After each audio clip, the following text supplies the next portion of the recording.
எல்லோருக்கும் வணக்கம். என்னோடய சேனல் புதுசாக பார்த்தீங்கன்னா சப்ஸ்கிரைப் பண்ணிவிட்டு பாருங்கள். இன்றைக்கி நம்ம என்ன பார்க்க போகிறோம்னா முர்த்தஃபா ரெசிபி தான் பார்க்க போகிறோம். இது நாகூரில் வந்து ரொம்ப ஃபேமஸ். நாகூரில் வந்து கறி வச்சு செய்வாங்க.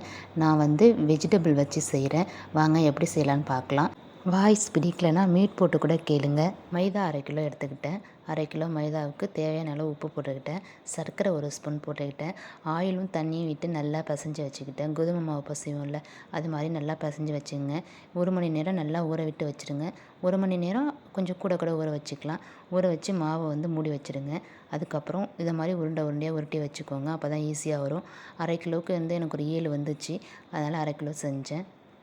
வெஜிடபிள் வந்து நான் வந்து கேரட், பச்சை பட்டாணி, உருளைக்கிழங்கு, வெங்காயம், தக்காளி, கருவேப்பிலை, மல்லி, அப்புறம் பன்னீர் வந்து எக்ஸ்ட்ரா சேர்த்துக்கிட்டேன். குட்டி பசங்க சாப்பிட்ற வாசி பன்னீர் சேர்த்துக்கிட்டிங்கன்னா ரொம்ப டேஸ்ட்டாக ரொம்ப ஹெல்த்தியாகவும் இருக்கும். பன்னீர் சேர்த்துக்கிட்டேன்.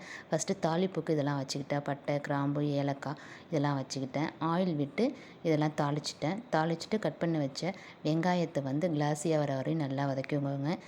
வெங்காயத்தை வதக்கினதுக்கப்புறம் நம்ம மற்ற வெஜிடபிள் எல்லாத்தையும் அதே மாதிரி வதக்கிக்கோங்க. மசாலா அரைக்கிறதுக்கு வந்து நான் வந்து இஞ்சி, பூண்டு, தக்காளி 3ஐயும் வந்து மசாலா மாதிரி அரைச்சி வச்சுக்கிட்டேன். அந்த மசாலாவை வந்து வதக்கின காய்கறிகளோட பச்சை வாசனை போகிற வரையும் நல்லா கிண்டிக்கோங்க. அப்புறம் கரம் மசாலா 1 ஸ்பூன், தனி மிளகாத்தூள் 1 ஸ்பூன், மிளகுத்தூள் 1 ஸ்பூன், உப்பு தேவையான அளவு, மஞ்சள் 1 ஸ்பூன் போட்டுக்கிட்டு நம்ம மசாலா ரெடி பண்ணிடணும். மசாலா நல்லா கொதித்து வர்றப்ப நம்ம என்ன பண்ணணும், பன்னீர் கட் பண்ணி வச்சுக்கோங்க. பன்னீர் கட் பண்ணி வச்சு அதில் நல்லா கலந்து விட்டுக்கோங்க. பன்னீர் கலந்து விட்டதுனா மசாலா ரெடி ஆகிடும்.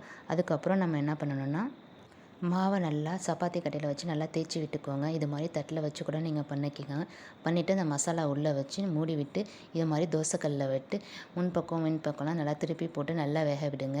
முக்கியமாக அது சிம்மில் வச்சு வேக வைங்க. அப்போ தான் ரொம்ப டேஸ்ட்டாக நல்லாயிருக்கும். குட்டி பசங்க ரொம்ப விரும்பி சாப்பிட்டாங்க. இது மாதிரி நீங்களும் ட்ரை பண்ணி பாருங்கள். ரொம்ப டேஸ்ட்டாக ரொம்ப நல்லா இருந்துச்சு. பிடிச்சிருந்தால் லைக் பண்ணுங்கள், ஷேர் பண்ணுங்கள், மறக்காமல் சப்ஸ்கிரைப் பண்ணுங்கள். தேங்க்யூ.